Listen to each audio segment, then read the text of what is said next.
primarily what we do is we're a manufacturer of customizable clothing, and we make these jerseys, bibs, kits, T-shirts, things like that of that nature for the event participants.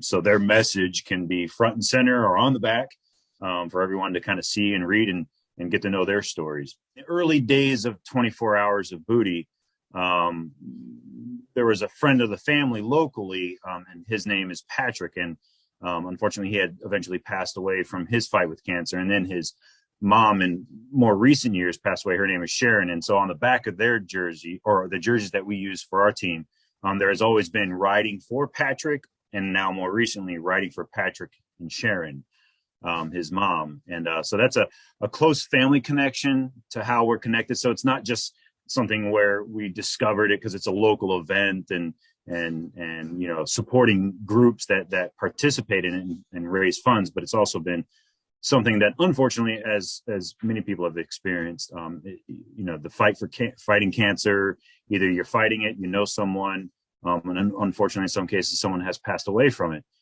So you get connected via many different ways, and that's just one of the ways how we personally became connected early on. It's a temporary establishment full of tents and bike racks and snacks and people that have just arrived fresh or sweaty because they've been riding or walking or running.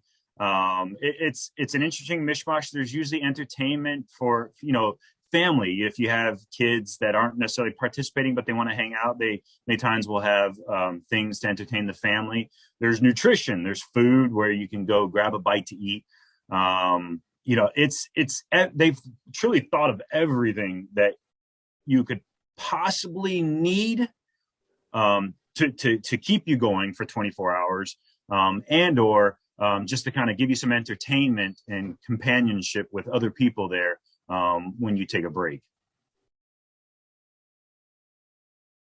I'm going to try to remember there was a retired professional racer there, and it was my first year, maybe my second year working with the organization with Giordana, and the young lady who I was with, who is now my wife, she had asked the professional racer to sign her jersey, and she was so excited she got the signature, and then I don't know, call it a few weeks later, I had completely forgotten that he signed it, and I put it in the wash. And so now only the memory of that event lives in our minds and not on the jersey.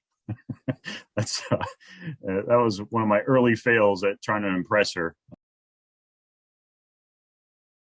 Still have plenty of time. So, we offer different garments. There's some that are pretty popular with a lot of the groups. And fortunately, a lot of those options are still available to start working on, either design, garment selection, to help you with that decision-making process, being that we're local. If it's just something like, hey, I just want to shoot down and check out some options and not make it a big thing until I kind of get a sense of like, are we really going to do this? We can get people to try stuff on real quick and give them a sense of how things feel and fit. If you're afraid, I've got such a small group, I don't know if I can meet the minimums. We've only got the minimums on most of the popular garments is only 5. So if there's only 5 of you, or if a few of you just want a couple different jerseys, to last a little bit longer. Or I tell you what, one thing I do know is that if you're out there for 24 hours, you're going to get sweaty, and you might want a fresh jersey for the second 12-hour segment. But we still have plenty of time to start working on design and garment selection. So reach out to either 24 Foundation, and they have all our contact info, or reach out to us via giordanacycling.com. And that's our email address is info@giordanacycling.com. And you'll be able to ping your questions to us there, and we'll get you connected with someone who can work with you.